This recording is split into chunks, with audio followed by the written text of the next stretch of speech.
Buenas tardes de viernes. Ganó el viernes. Esa fue de la encuesta general fue el viernes. Nos da risa todo aquí ya. Entonces, a ver. em, esta semana ha sido una semana interesante para nosotros aquí. Porque nos hemos venido dando cuenta de varias cosas que a lo mejor son evidentes, ¿no? Porque pues ya nada más se nos junta una revelación y otra.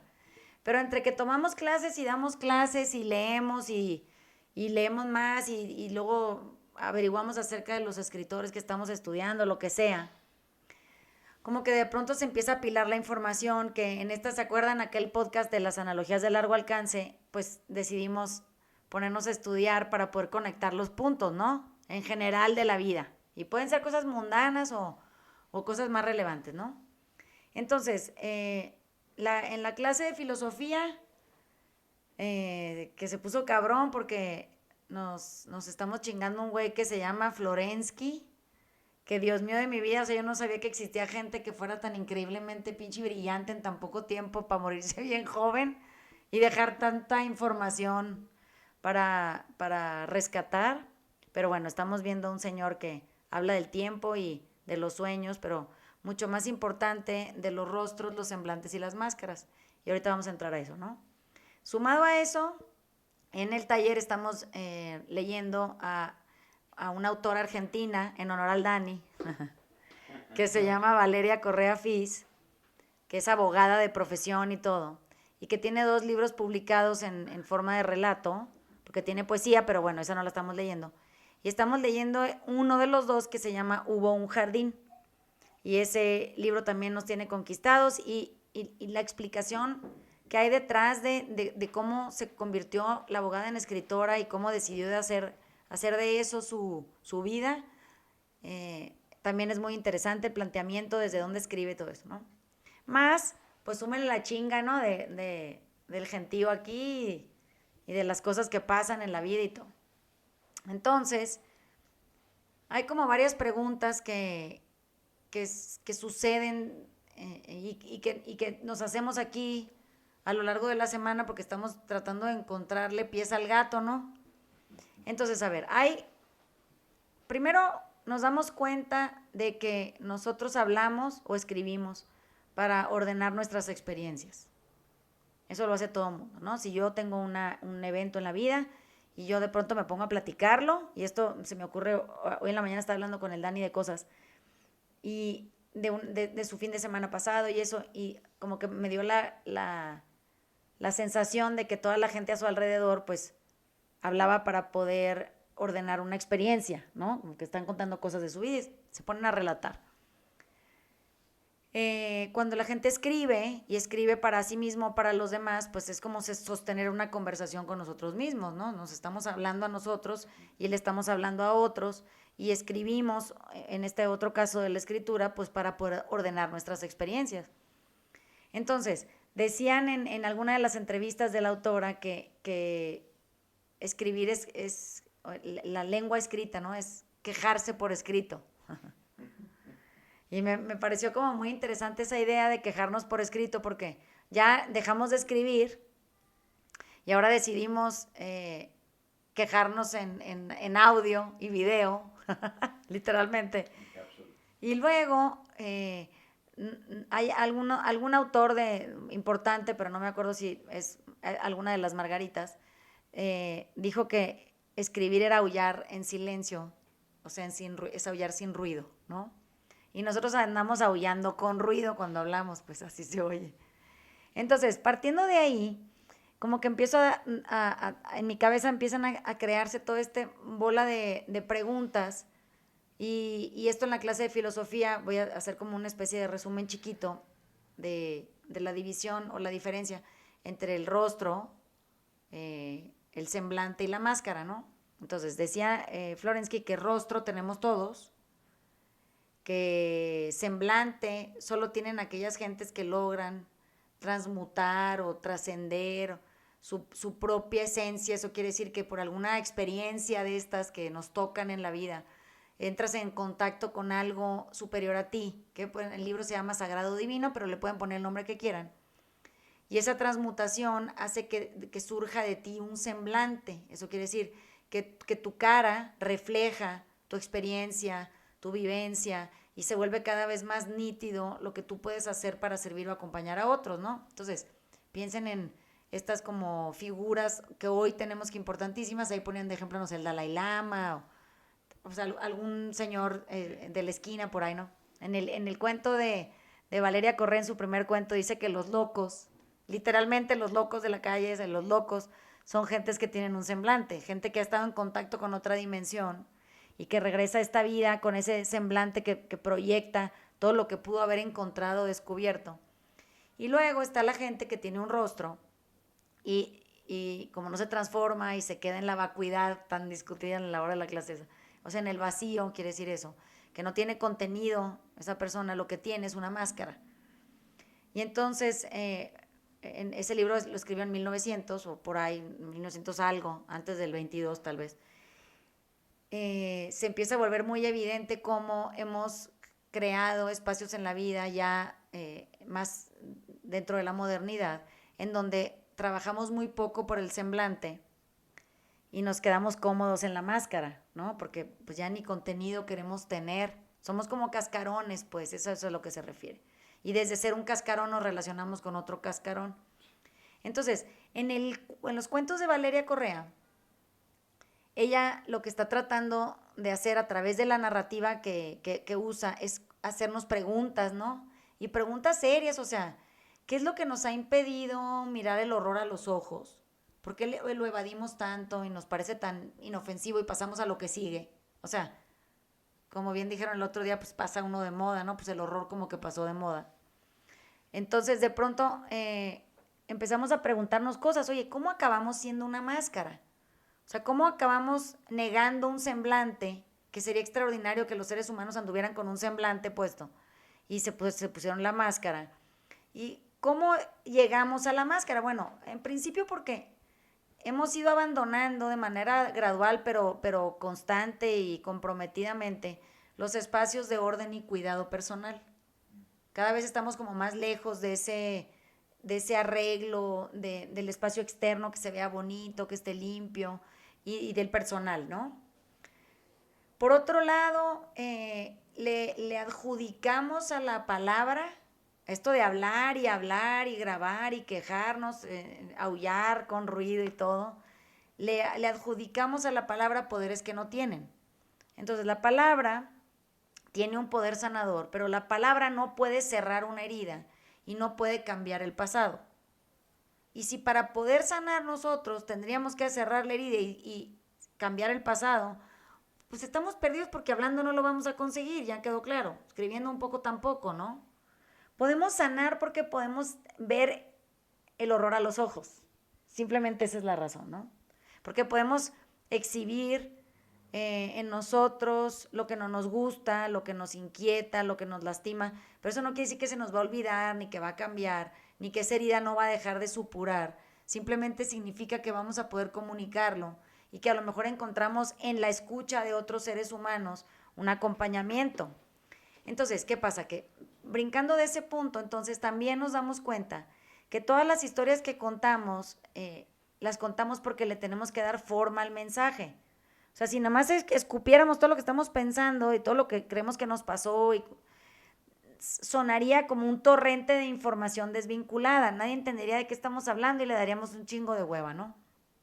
Entonces, hay un pedazo en la novela, digo, en el libro de relatos, cuentos especialmente, que Valeria en una de las otras entrevistas que vimos, dice que hay gente que es un naufragio permanente.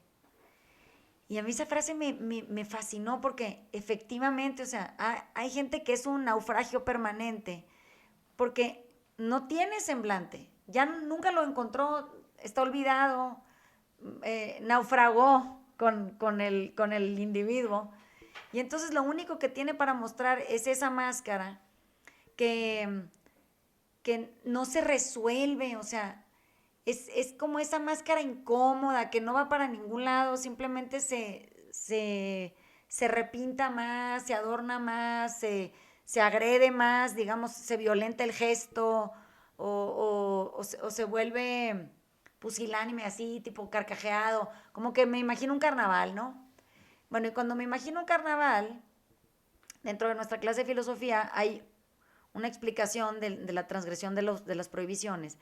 Y llega un punto en donde antes, en otra época, nosotros dejábamos de observar las prohibiciones por cierto tiempo, periodo de tiempo, se llaman carnaval, por ejemplo.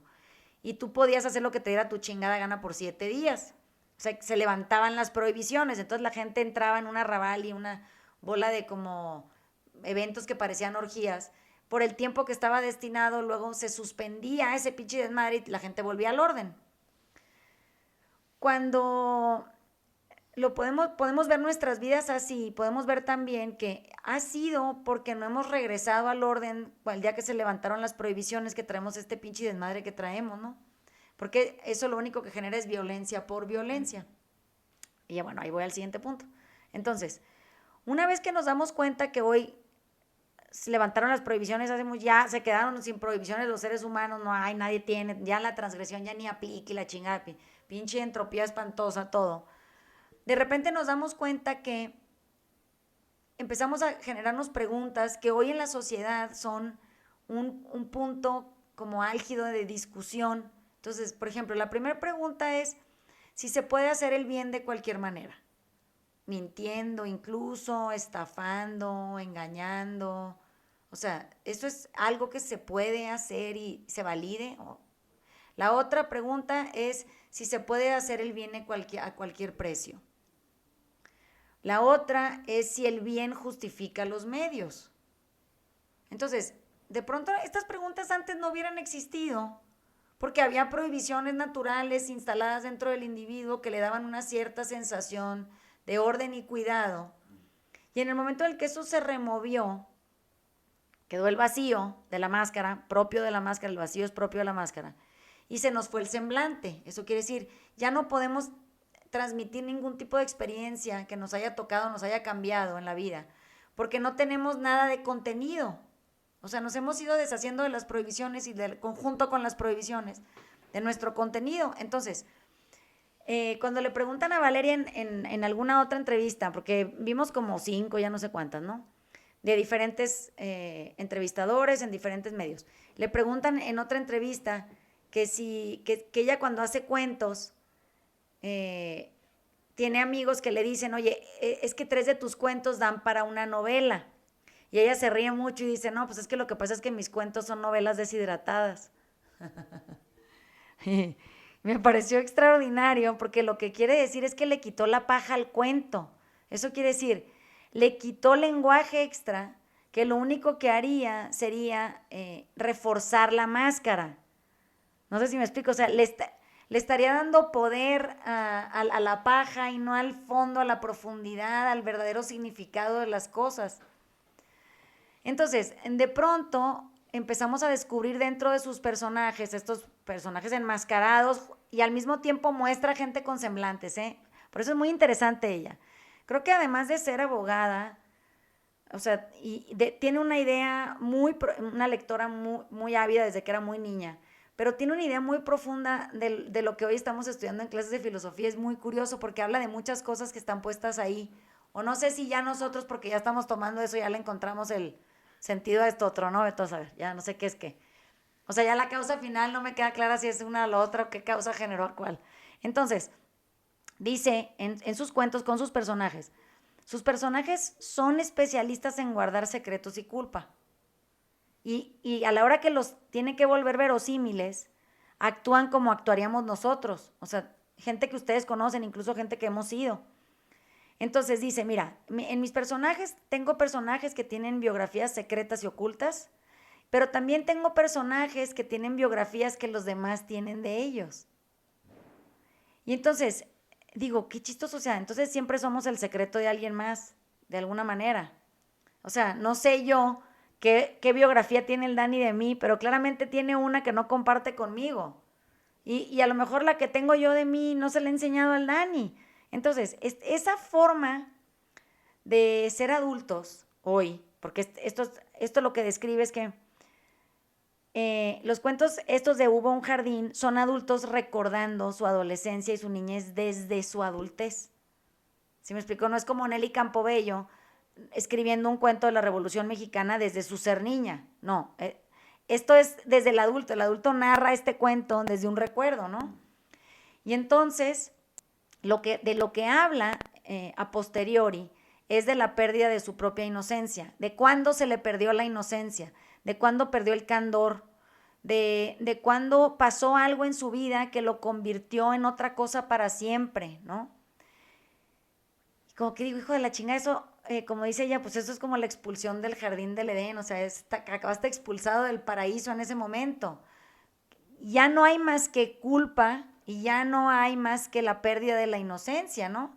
La filosofía cristiana, pues esto es el Adán y Eva, ¿no? Que los expulsan del paraíso porque pierden la inocencia, pierden el candor y se llenan de culpa. Entonces, cuando Valeria quiere empezar a hablarnos, porque ella es poeta, acuérdense, ella quiere empezar a hablarnos desde un lugar comprensible para todos, lo que hace es que mete en sus cuentos jardines o naturaleza así súper exacerbada, ¿no? Y dice, bueno, yo puse mucha naturaleza en el cuento porque uso el jardín como un espacio simbólico, una cosa que está ahí para representar algo, es un personaje muy importante. Dice, ¿por qué? Porque el jardín lo uso como un espacio natural que el hombre o domestica o abandona. Y si lo abandona, tiene dos opciones, o se convierte en selva o se convierte en desierto. Y ambos son hostiles. Entonces, lo que también se manifiesta en sus formas de expresar es que hay la presencia de un espacio natural muy abrumador que acaba por dominar a los personajes. Entonces, si lo piensan de una manera útil para nosotros en el taller, es que nosotros principalmente abandonamos algo que deberíamos de haber domesticado, o sea, nuestro jardín, y a consecuencia del abandono, nos convertimos o en selva o en desierto. Y queremos escoger bueno o malo. Es igual de hostil. Entonces, o selva o desierto, tú estás jodido. Lo único que podríamos haber hecho es haber cuidado el jardín. Y por eso vuelvo a la pregunta inicial, ¿no? ¿Qué es lo que nos pasó a los seres humanos? Que hemos ido abandonando los espacios de orden y cuidado personal. O sea, ¿qué es lo que nos convirtió en estas máscaras que pudieran haber permanecido un semblante si hubiéramos cuidado del jardín que nos tocó? El jardín somos nosotros. O sea, no crean que tienen un jardín en su casa, no mamen. Bueno, sí también, pero no estoy hablando de ese jardín. Estoy hablando de un jardín interior.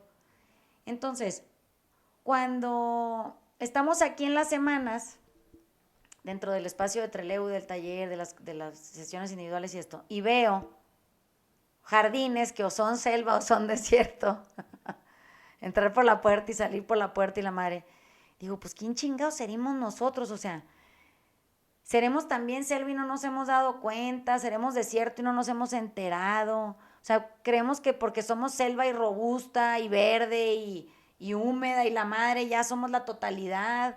O sea, ¿tendremos semblante o no? O sea, nuestras caras podrán comunicar lo que hemos logrado descubrir, lo tendremos escondido tras de una máscara de superioridad moral o arrogancia. O sea, lo puedo ver afuera, pues porque les digo, veo gente que cruza la puerta y veo clarísimo qué pudiera estarle pasando. Pero a la hora que me toque aventar la pelotita para mí, o sea, echármela de este lado, pues me empiezo a enterar que a lo mejor y no, que a lo mejor y yo no sé nada de mí, pues, ¿no? Que me parezco al pinche personaje del cuento de la Valeria, que aparte, léanlo porque se llama Hubo un jardín, ¿ok? Para quien no esté en el taller, Hubo un jardín, la autora se llama Valeria Correa Fis, es argentina, de Rosario, de donde es Messi. Entonces, en el punto en el que de pronto estás ahí metido en el cuento, ella lo que quiere es que a la vez sintamos atracción por la belleza de la escritura y asco por lo que cuenta.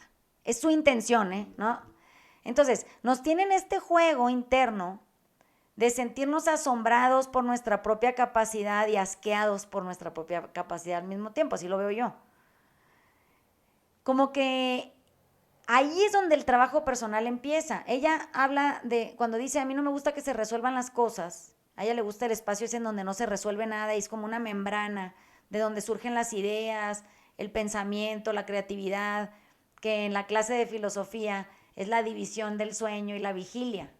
Les digo, todo esto, ¿qué quiere decir eso? La vigilia es el momento actual, la vida como ustedes la conocen, y el sueño es este lugar a donde ustedes van cuando están, antes de su sueño profundo, es como cuando están entrando en el sueño, ese momento en donde sientes que te vas a otro lugar, pero no estás todavía totalmente dormido.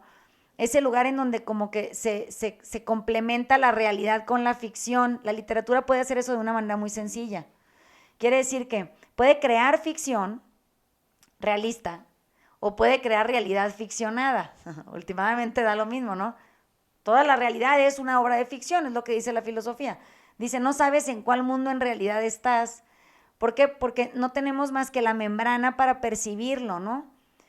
Entonces, hay de pronto en mi cabeza varias preguntas que me encantaría responder o que por lo menos debería de empezarme yo a hacer, que me lleven a entender, por ejemplo, La banalidad del mal, que ese es un libro que es muy famoso, es complejo, pero como que viene a mi cabeza ¿por qué se llamará así? O sea, ¿qué tiene de banal o malo, no? ¿Y por qué le pusieron la banalidad de bien y no la banalidad del bien, del mal en lugar de la del bien?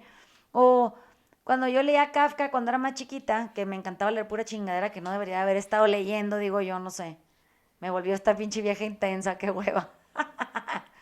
Y entonces, Kafka escribe varios libros, pero tiene uno que se llama La Metamorfosis. Todo el mundo lo deberíamos de haber leído porque seguro se los han de haber dado en secundaria o en prepa, ¿no? Como que los profesores se han de haber sentido súper vanguardistas y no saben ni qué chingados nos estaban dando, ¿no? Porque a mí nunca me lo explicaron de esta manera. Kafka hace un libro que se llama La Metamorfosis y lo interesante de ese libro, según mi interpretación, no es que sea la verdad, es que el libro se trata de la supresión del grito, ¿no? Entonces está Gregorio Samsa, que se convierte de humano a insecto y sigue viviendo como si fuera humano, pero oprimido. No acepta que se convirtió en insecto, no le gusta. Y entonces yo decía, tan fácil que la tendría este cabrón si de repente ya nada más es escarabajo y ya, ¿no? Ya vive como escarabajo, ¿cuál es el pedo? No, el compa se pone una máscara.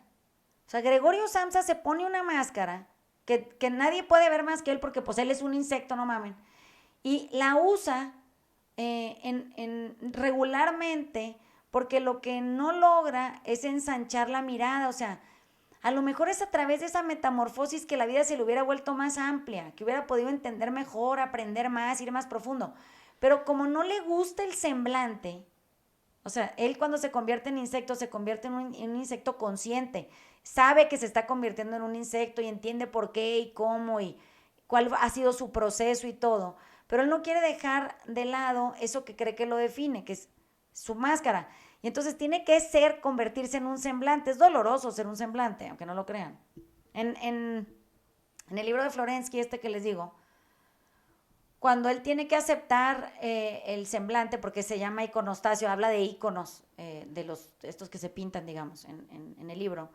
Y no es que porque quiera darnos una cátedra de íconos, sino de la belleza o del semblante que se plasma en él y cómo se logra. Lo que dice es que nosotros deberíamos de tener a nuestra disposición la posibilidad de aceptar nuestro semblante indiscutiblemente. Eso no es sencillo porque para lograr llegar a mostrar el semblante tienes que haber aceptado todo tu sufrimiento y haberlo usado como trampolín de experiencia para el aprendizaje y la transformación. Entonces, pues, si piensan en el Dalai Lama y él lo usaron de ejemplo como un güey que trae un semblante, porque toda la gente que lo ha visto en persona o lo conoce o se ha acercado a él se queda maravillado, por alguna razón quedas exhorto, no sabes qué hacer con eso. Y te simbra el hecho de que haya alguien tan transparente. Eso es lo único que es perceptible, ¿no? La transparencia en ese ser humano se le ve hasta el otro lado, hasta adentro. No esconde nada, no se enmascara para salir a un pinche carnaval social como este mundo en el que hoy estamos viviendo, en donde todos nos andamos midiendo las máscaras, como si eso nos rellenara de algún vacío que es lo que define la máscara que traemos, ¿no?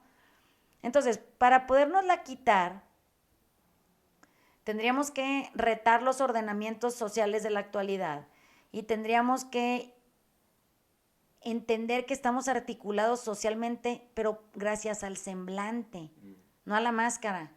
La máscara nos desarticula socialmente, no nos articula, no nos hace sentir cercanos ni próximos a nadie. Entonces, parecería que lo que tenemos que hacer es anárquicamente retar este sistema de enmascarado y poder salir con el semblante, pero para eso tendríamos que querer hacer trabajo personal, pues. O sea, del de a de veras, el que no te va a gustar, con el que te la vas a pasar de la chingada. O sea, tendríamos que pasar a ser Gregorio Sanz aceptantes. Y eso lo veo difícil, ¿no? A ver, me estoy acordando ahorita que te oí decir esto de ver el horror en los ojos. Me vino a la cabeza la serie esta de Tabú, la donde sale Tom Hardy. Ah, sí, claro. Y digo, no sé si ya la vieron, pero ahí creo que está en Netflix ahorita. Y me acuerdo que lo que más me llamó la atención, y lo comentamos en su momento, era el semblante, ya tengo una palabra para eso, el semblante del personaje principal. Es correcto. Y entonces, como que ahorita que te oía hablar, podía conectar, es como muy evidente el semblante y se vuelve muy claro en cómo va procediendo la historia, que está alrededor de pura gente con máscaras. Y al único cabrón que le crees Es a él. es a él. Es correcto. Pero es porque le ves la cara y no puedes no creerle. Y eso le pasa a todos los de la serie.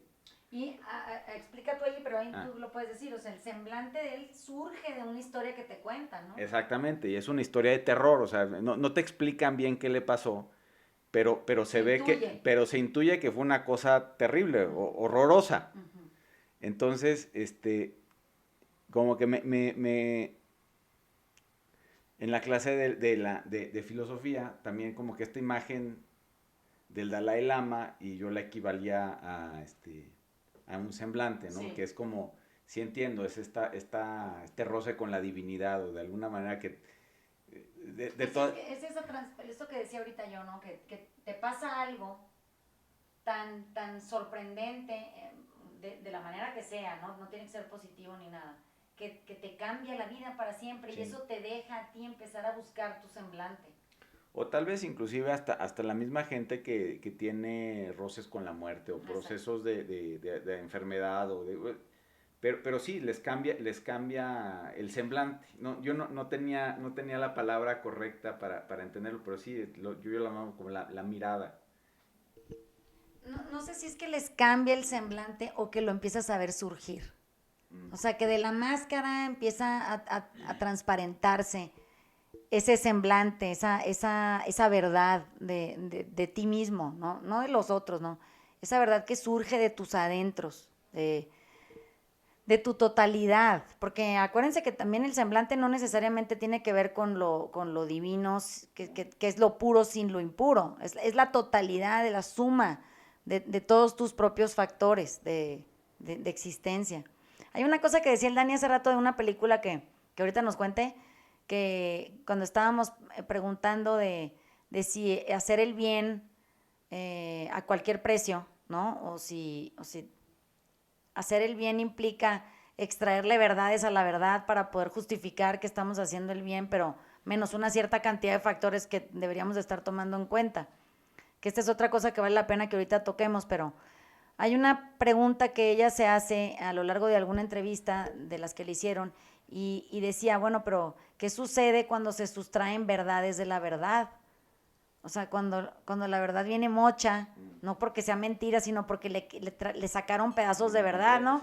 En esa película que el Dani me contó el otro día que vio, que se llama 4x4, pasa eso. O sea, ese compa de pronto empieza a sustraerle verdades a la verdad y empieza a encontrar cómo hacerle para justificar los actos o las decisiones que está tomando en base al castigo que quiere ejercer sobre otro ser humano, ¿no? Pero tengo una duda. Sí.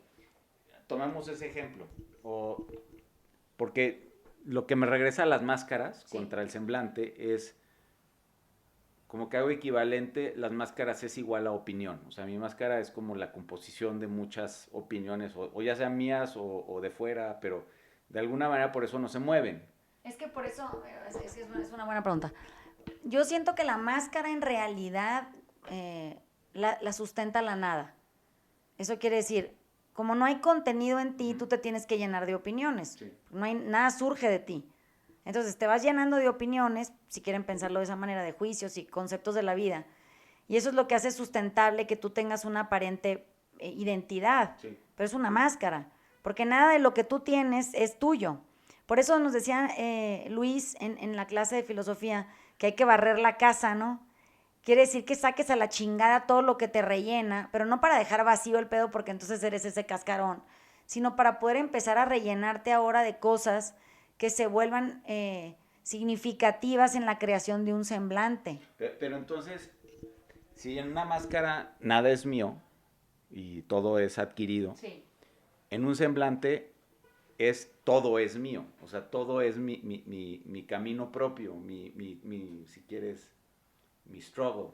Lo que pasa es que toda la gente cree que su camino es obra suya. No, bueno, no. Pero ese es mi punto. O sea, un semblante surge de la aceptación, de la rendición, de la transformación mental, de cómo tu cabeza puede empezar a moldear el cuerpo, tu proceder. El problema que yo veo es que nadie se preocupa, y por eso la pregunta esta que les decía de Valeria. O sea, se vuelve muy interesante cuando averiguamos cómo le hicimos o qué es lo que tuvimos que hacer para abandonar los espacios de orden y cuidado que le empezaban a dar chapa al semblante. Y se nos olvidó, entonces mejor nos pusimos la máscara y ya nos vale madre todo, y entonces si barre la casa se queda vacía, la rellenas de mierda, no te importa porque ahí andas, ¿no? En esta pseudo convivencia, conexión, pertenencia, pero a un mundo de nadas, sí, exacto. Esto, en Argentina se le dice careta, ¿no? Sos un careta. Bueno, el libro te está gustando está bueno, idioma, ¿no? Está bueno, como que te va acercando un poco al ser. Ya cuando sos un careta es porque sí te vas alejando de tu persona, ¿no? Del que siempre fuiste, de ese niño inocente que con el tiempo como que te vas creando esas caretas para poder defenderte o para poder estar a la altura de lo que exige la sociedad. A mí me gusta, sí podría estar hablando de las películas argentinas, pero son un poquito dramático todo, pero la realidad, bueno, es un poco así. A mí hoy voy a festejar esta semana de puras victorias que Messi ha trabajado tanto tiempo y le han querido poner un montón de caretas a él, y él como que no le interesa nada de esas cosas porque lo único que quiere es acercarse más o no alejarse tanto de su semblante y seguir permaneciendo siendo él, ¿no? A diferencias de otros, como diciendo, bueno, si ya te podés poner, si a mí una persona me dice que le gusta a Cristiano Ronaldo en el fútbol, y bueno, ya me está diciendo cuántos tipos de caretas puedes llegar a haberte creado como para poder estar en ese lugar. La naturaleza que esta chica cuenta es un poco eso, o sea, como que te sale natural, sos una persona que así sos y no tenés que demostrarle nada a nadie y así va, no sé, serás chaparrito, boludo, no sabe ni hablar, ese cabrón no sabe ni reír, boludo, y todo lo que ha logrado y tanto tiempo que le ha llevado y decís, cuando tiene la copa en la mano así, el semblante que, déjate el de él, el de los compañeros, cómo lo ven, o sea, él produce esa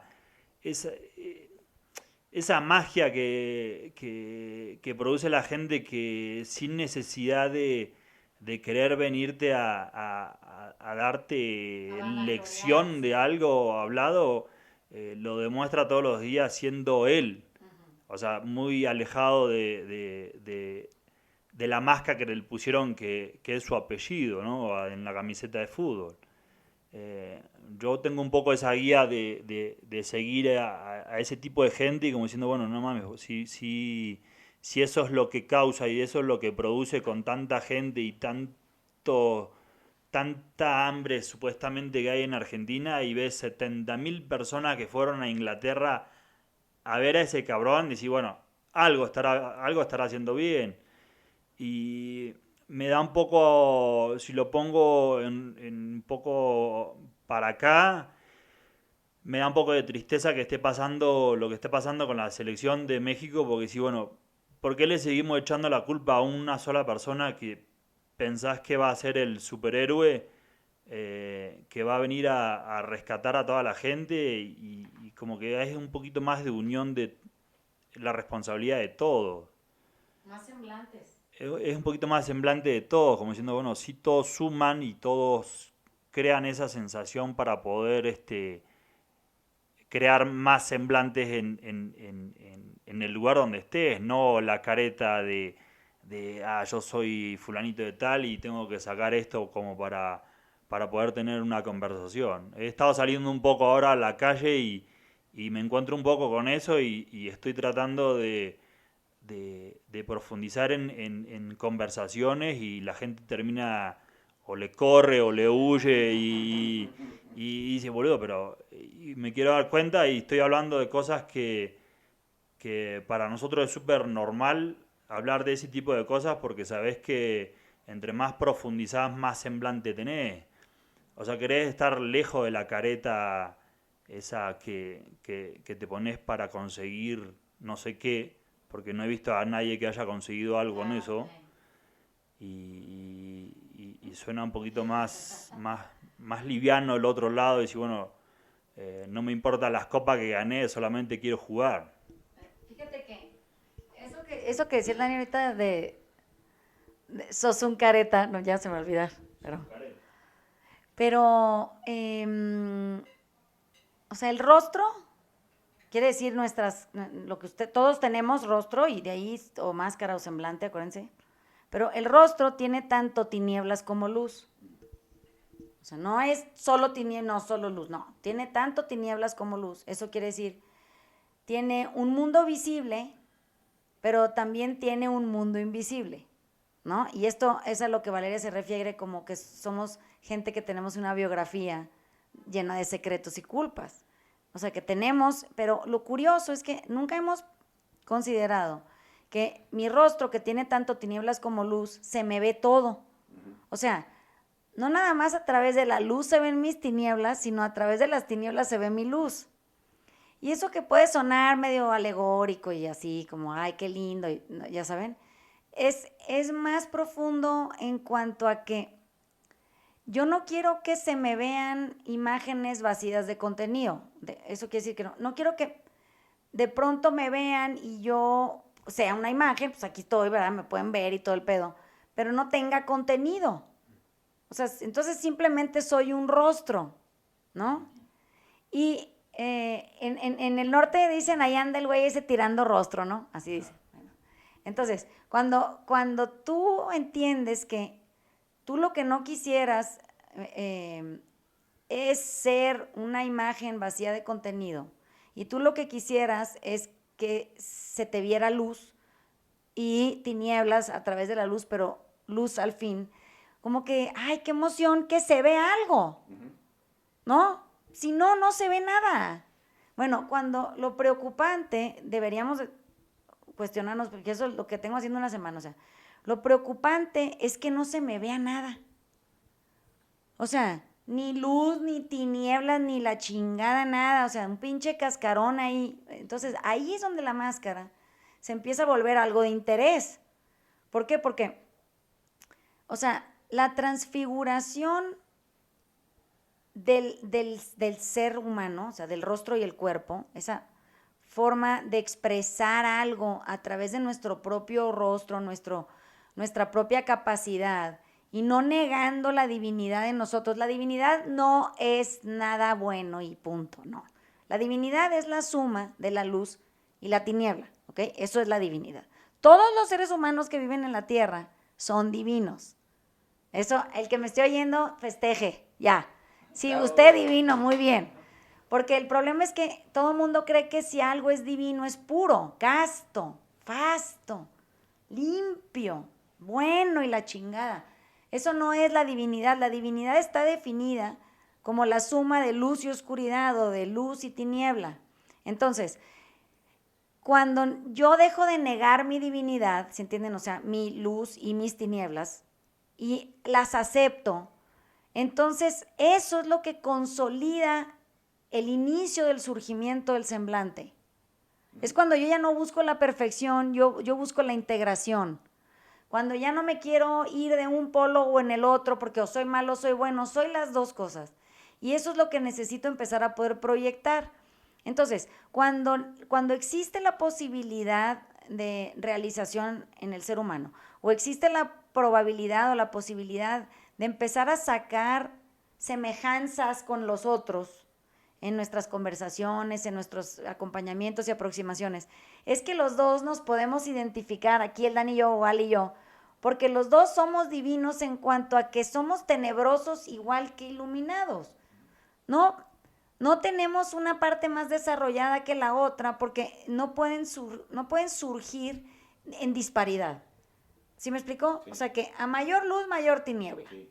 A mayor tiniebla, mayor luz. Entonces, está bien padre que empecemos a afirmar este fenómeno en nosotros, en lugar de estar todo el tiempo renegando de él y castigándome, culpándome y la chingada, para que sea a través de esas como puertas y ventanas que podamos ascender o aproximarnos o atravesar, como le quieran poner, de acuerdo al plano en el que ustedes vean el mundo, hacia un otro sitio más quieto, o sea, algo más tranquilo adentro, ¿no?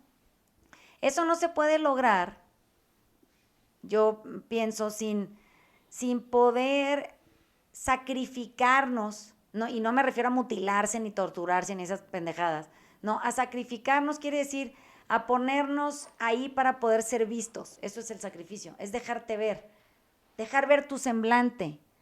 La mayoría de la gente le tiene pánico al sacrificio porque se lo imagina totalmente diferente y entonces le corre. Entonces lo que hace es que le corre a esconderse como Gregorio Samsa dentro de su escarabajo para no ser escarabajo. Cabrón, ya, güey, eres escarabajo y humano, todo está bien, está perfecto. Esa metamorfosis es lo que nos llevaría a conseguir o consolidar humanidad. Ahorita que te estaba escuchando, a ver, así lo entendí.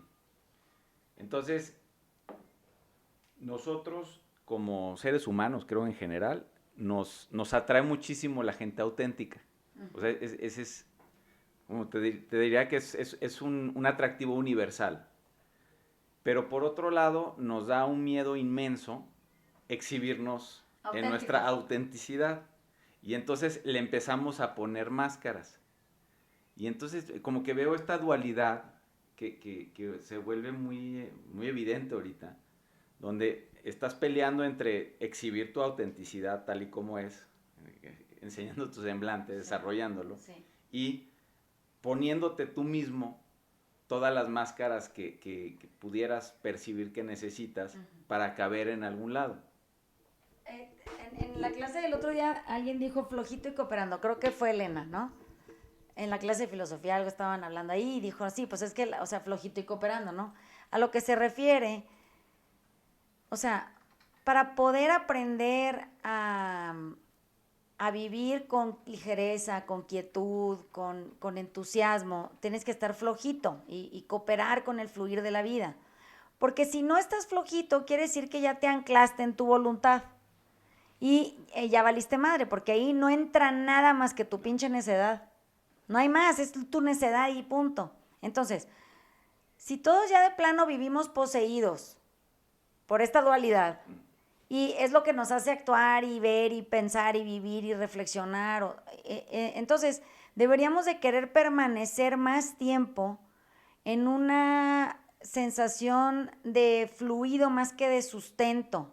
O sea, de dejar que la vida nos lleve en el cambio y la transformación, a querer afincar postura y decir, es que si no es mi razón y mi voluntad, no hay nada, ¿no?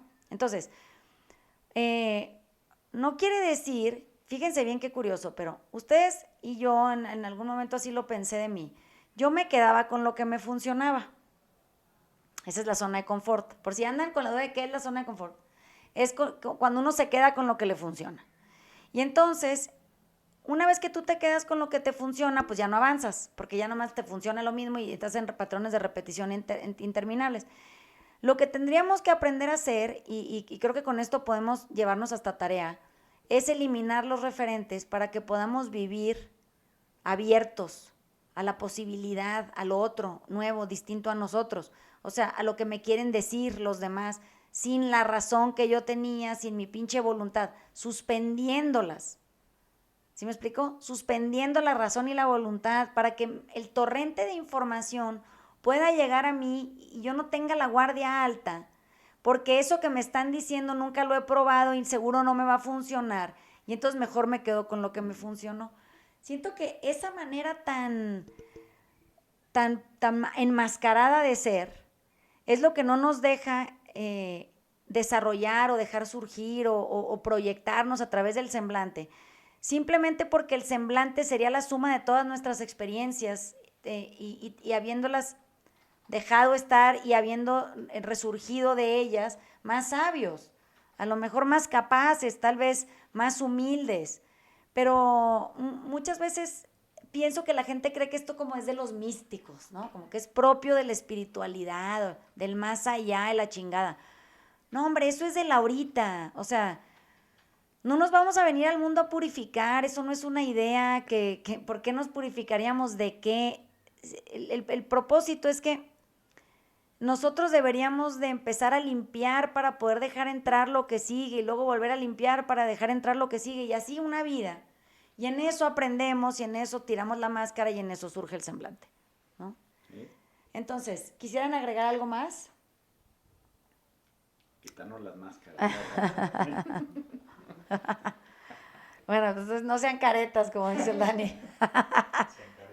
Bueno, vamos a hacer esto que les digo, o sea, yo por lo menos estoy emocionada con la idea desde hace el lunes, como de qué pasa si suspendo mi razón y mi voluntad y me dejo influenciar por otras ideas, que aunque yo no haya probado y crea que no funcionan, pues no pierdo nada, ¿no? A ver qué pasa, a ver qué puerta se abre para poder tirar la máscara y recuperar una semblanza.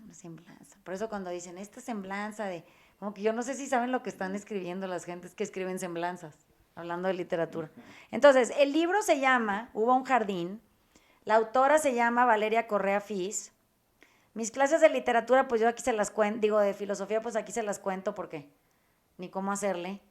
Y nos vemos el viernes de la semana que entra, les mandamos besos, hagan tarea. Siempre sirve esa tarea. Se la pasa uno bien padre, además. Y regresa con más entusiasmo a ver qué otra cosa aprendes y qué chingados irá a pasar con eso, ¿no? Bueno, les mandamos besos. Besos. Besos, bye. Chao.